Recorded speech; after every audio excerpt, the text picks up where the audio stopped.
I did not do what has been alleged, period.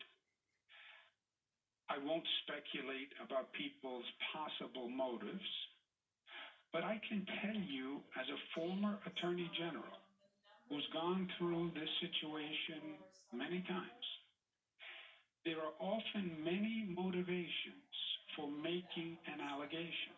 I'm absolutely shocked by that. I think that 7 women have come forward. I don't think they're delusional. And I think that what he's saying is dismissing these women.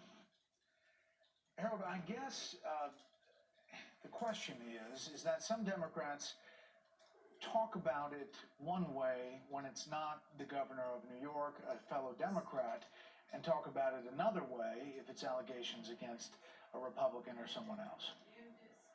Well, thanks for having me on. I would differ there, Brett. I think it's unfair to suggest that Democrats are not being tough on Governor Cuomo. You just laid out the numbers. 80 of those 135, I think you said, are Democrats. I was in Congress when Congress voted to impeach Bill Clinton.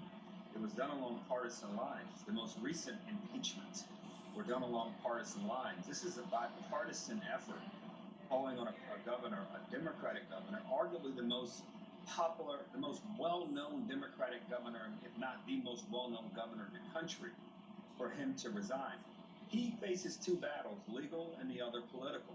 Politics got trickier and harder today, obviously with the calling for his resignation by both the 2 senators in the state. But to suggest that Democrats are talking about this differently, I think is unfair.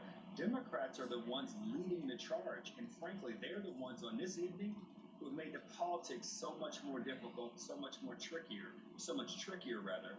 for Governor Cuomo.